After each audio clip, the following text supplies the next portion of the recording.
Hello everyone, welcome to Uttam's academy. మనకు ఆంధ్రప్రదేశ్ ప్రభుత్వం నుంచి ఒక గుడ్ న్యూస్ అయితే రాబోతూ ఉంది. ఉగాదికి జాబ్ క్యాలెండర్ సిద్ధం చేస్తున్నాం అన్నట్లుగా లోకేష్ గారు చెప్పినట్లుగా ఇప్పుడిప్పుడే వార్తలు వస్తూ ఉన్నాయి. మరి ఉగాదికి అంటే కొత్త సంవత్సరం ఉన్నారు కదా, అది మనకు ఇంగ్లీష్ న్యూ ఇయర్ కాకుండా తెలుగు న్యూ ఇయర్కు జాబ్ క్యాలెండర్ అయితే ఇస్తున్నాం అని వార్తలు వచ్చాయి. ఇది మాత్రం మంచి శుభపరిణామమే. మరి చూద్దాం ఏం జరుగుతుందో ఏమనేది, మరి ఏమేమి రావచ్చు అని చూసినట్టయితే మనకు ఈరోజు ఇచ్చిన అప్డేట్ అనేది. సో ఉగాదికి మేము జాబ్ క్యాలెండర్ ఇస్తామని చెప్పేసి వివిధ శాఖల నుండి ఖాళీలు సేకరిస్తున్నాము అని చెప్పడం జరిగింది. ఇది లాస్ట్ ఇయర్ కూడా చెప్పడం జరిగింది. జాబ్ ఆల్రెడీ ఖాళీ సేకరించారు, ఇంత ఉన్నాయి, 99,000 ఖాళీలు ఉన్నాయని చెప్పడం జరిగింది. తిరిగి మళ్ళీ సేకరిస్తున్నారు. అందువల్ల ఉగాదికి అయితే మాత్రం ప్రతి శాఖ నుంచి కూడా ఎంత ఖాళీ ఉన్నాయి సేకరిస్తామని చెప్పడం జరిగింది. తర్వాత ఏటా జాబ్ క్యాలెండర్ ఇచ్చే యోచనలో ఏపీపీఎస్సీ మరియు ప్రభుత్వం అనేది ఏపీపీఎస్సీకి ఖచ్చితంగా ప్రతి సంవత్సరం జాబ్ క్యాలెండర్ ఇవ్వాలి అనేసి ఆదేశాలు కూడా జారీ చేస్తుందంటున్నారు. మరి ఇప్పటికే గవర్నమెంట్ వచ్చి 1.5 year అయిపోయింది. లాస్ట్ ఇయర్ క్యాలెండర్ లేదు, ఇప్పుడు కూడా క్యాలెండర్ లేదు. మరి ఇప్పుడైనా సరే ఉగాదికి ఇస్తే మాత్రం ఖచ్చితంగా ప్రతి ఒక్కరు కూడా హర్షిస్తారు, ఖచ్చితంగా ఇవ్వాల్సిందే అనమాట.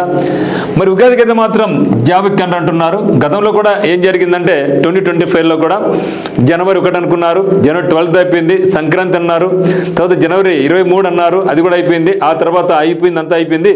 ఉగాదికి అది వస్తుందన్నారు, ఉగాది కూడా అయిపోయింది. తిరిగి సేమ్ స్టోరీ రిపీట్ అవుతూ ఉంది. మళ్ళీ జనవరి 1 అన్నారు, వెళ్ళిపోయింది. ఎందుకంటే గత గవర్నమెంట్ రాకముందు ఈ గవర్నమెంట్ ఏం చెప్పినారంటే ప్రతి ఒక్కరు కూడా ప్రతి సంవత్సరం క్రమం తప్పకుండా జనవరి 1వ తేదీ నాడు మేము జాబ్ కన్నా ప్రకటిస్తామని చెప్పారు. కాబట్టి నిరుద్యోగ యువత అంతా కూడా అడుగుతూ ఉన్నారన్నమాట. అంటే ఇది ఒక రైట్, మీరు చెప్పిందే కదా మేము అడిగేది, మేము కొత్తగా ఏమి అడగడం లేదు కదా అంటున్నారు. ఇప్పుడు కూడా 1 అయిపోయింది, 12th అయిపోయింది, సంక్రాంతి అయిపోయింది. మరి లోకేష్ గారి జయంతి అయినటువంటి జనవరి 23 కూడా అయిపోయింది. ఇప్పుడు అది కూడా అయిపోయింది కాబట్టి మనకు మిగిలింది ఒకే ఒక ఆశ, ఉగాది. సో అనుకున్నట్లుగానే అయితే మొత్తానికి అయితే మొత్తం స్టెప్స్ పడినట్లుగా ఈరోజు ప్రతి ఒక్క సోషల్ మీడియాలో టీవీలలో కూడా వస్తూ ఉందన్నమాట. ప్రభుత్వం సిద్ధంగా ఉంది, లోకేష్ గారు చెప్పారు, ఖాళీ సేకరించమని చెప్పారని చెప్పడం జరిగిందనమాట. మరి ముఖ్యంగా మనకు గ్రూప్ 2 కూడా రిజల్ట్ అయితే రావడం జరిగింది. మనం చూసే ఉన్నాం. 900 పోస్టులకు సంబంధించి గ్రూప్ 2 ఫైనల్ రిజల్ట్ అయితే రావడం జరిగింది. సో గ్రూప్ 1కు సంబంధించి ఈరోజు ఫైనల్ రిజల్ట్ రాబోతూ ఉంది. గ్రూప్ 4 ఎప్పుడో వచ్చింది, ఇంకా రాలేదు. దీంట్లో కూడా చాలా వేకెన్సీస్ అయితే ఉన్నాయి. మరి జాబ్ సచివాలయం నుంచి అయితే మాత్రం వస్తాయో రాదు అనుకుంటున్నారు. సచివాలయం నుంచి అయితే మాత్రం వచ్చే అవకాశం లేదు. ఎందుకంటే ఇప్పుడే అక్కడ ఎక్సెస్ ఉంది, వీళ్ళతో మేము అడ్జస్ట్ చేస్తాము అని చెప్తున్నారు. కాబట్టి ఎక్కడి నుంచి వచ్చే అవకాశం ఆశించవద్దండి. మరి ఏపీఎస్ఆర్టీసీ నుంచి కూడా దాదాపు 7,500 ఉద్యోగాలకు మాకు ఖాళీ ఉన్నాయి, ఫిలప్ చేయండి అనేసి ఏపీఎస్ఆర్టీసీ కూడా ఏం చేసిందంటే గవర్నమెంట్కి విన్నవించింది. లాస్ట్ ఇయర్ విన్నవించింది, ఇప్పుడు కూడా విన్నవించింది. మాకు ఖాళీ ఉన్నాయి, బర్డెన్ ఎక్కువైపోతుంది. ఇందులో స్త్రీ శక్తి పథకం వల్ల ఆర్థికంగా మేమైతే ఇబ్బంది పడుతున్నామని చెప్పడం జరిగింది ఆర్టీసీ. మరి దానికి కూడా ఆర్థిక శాఖ అయితే వెళ్ళింది. అది తర్వాత జేఎల్ లెక్చరర్స్ అయితేనేమి, డిఎల్ఎస్ అయితేనేమి, ఇవన్నీ కూడా యూనివర్సిటీ లెక్చరర్స్ అయితేనేమి అన్ని కూడా ప్రొఫెసర్స్ అన్ని కూడా ఉన్నాయి. మరి అదే దాంతోపాటుగా అతిపెద్ద రిక్రూట్మెంట్ అయినటువంటి ఎస్ఐ అండ్ కానిస్టేబుల్స్ ఇవ్వాల్సిందే. మరి ఆల్రెడీ మనకు ఒక డిఎస్సి అయిపోయింది, 2 డిఎస్సి కూడా ఫిబ్రవరిలో ఇస్తాం అని చెప్తున్నారు. మరి ఇది జాబ్ క్యాలెండర్ ఇస్తారా లేదంటే ఇప్పుడే ఇస్తారా అనేది మనం వెయిట్ చూద్దాం.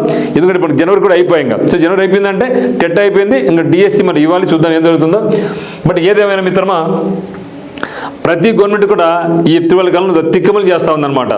సో గత గవర్నమెంట్ కూడా అంతే, టక్క నోటిఫికేషన్ ఇవ్వడం వల్ల 45 daysలో ఎగ్జామ్ పెట్టడం, మెయిన్స్ ఎక్కువ టైం తీసుకోవడం, ఫోన్ లేవాలనుకుంటే ఈ గవర్నమెంట్ అట్లా చేసింది. ఏబీఓ ఎఫ్ఎస్ఓ టక్కునే చేసింది. ప్రిలిమ్స్ మెయిన్స్ ఎక్కువ టైం తీసుకోవడం జరిగింది. కాబట్టి ఈసారి రాకపోయే ఏ ఎగ్జామ్ అయినా సరే, అది ఏపీపీఎస్సీనా లేకుంటే గ్రూప్ 1నా గ్రూప్ 2నా లేదా ఏదైనా సరే ఏపీఎస్ఆర్టీసీ కానీ ఏదైనా సరే వచ్చిందంటే టక్కున పెట్టేస్తారు. ప్రిలిమ్స్ మెయిన్స్ టైం ఎక్కువ ఇస్తారు. దీన్ని దృష్టిలో ఉంచుకొని మరి నోటిఫికేషన్ చేసేటానికి మనం సిద్ధంగా ఉండాలి. సిద్ధమైన తర్వాత వచ్చిన తర్వాత ఓన్లీ రివిజన్ చేసుకోవాలి మనం. అప్పుడు మళ్ళీ కొత్తగా చదువు కుదరదు. కాబట్టి ఇప్పుడే మీ యొక్క ప్రయత్నాన్ని చేయండి, బుక్స్ అన్ని సేకరించుకోండి. మీకు ఆఫ్లైన్ ఆన్లైన్ అందుబాటు ఉంటుంది, తీసుకోండి. లేకుంటే బుక్స్ ఆఫ్లైన్ ఆన్లైన్ ద్వారా మీ ఇష్టం అనమాట. అది మరి అంటే నోటిఫికేషన్ ఎప్పుడైతే వస్తుందో ఆ లోపల మనం సిలబస్ అంతా అప్లై చేసుకోవాలి. వచ్చిన తర్వాత మనకు ఉండే టైం ఎంతంటే కేవలం 45 days మాత్రం ఉంటుంది. ఆ 45 daysలో కంప్లీట్గా మీరు రివిజన్ చేసుకుంటేనే మన జాబ్ సక్సెస్ సాధించుకోవచ్చు. తప్పితే ఇలాంటి కష్టం అవుతుంది. కాబట్టి మరి వస్తుందా లేదా పక్కన పెట్టినట్టయితే ఖచ్చితంగా అయితే రావచ్చు. వచ్చి తీరాల్సి. ఇప్పుడు 1.5 ఇయర్ అయిపోయింది. ఈ ఇయర్ అయితే మ్యాక్సిమం రావాలి. ఇన్ కేసు వర్స్ట్ కేసెస్ రాకపోతే నెక్స్ట్ ఇయర్ అయినా సరే వచ్చి తీరాల్సిందే, వేరే ఆప్షన్ లేదు గవర్నమెంట్కు. ఒకటి సిద్ధం చేసుకోండి. మరి ప్రతి అంశాన్ని ఏ ఒక్క అవకాశం ఉన్నా కూడా ప్రతి ఒక్క అవకాశాన్ని వినియోగించుకొని మీరు జాబ్లో సెటిల్ కావాలన్నమాట.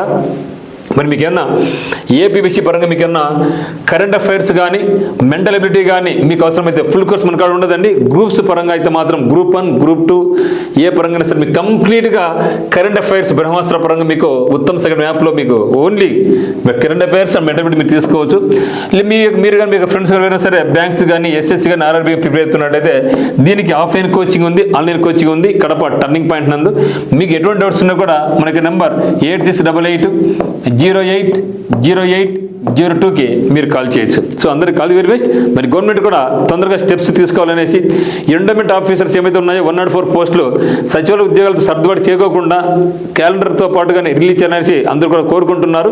మరి ఆ పని చేస్తే అందరూ కూడా హ్యాపీగా ఫీల్ అవుతారు. So thank you for watching.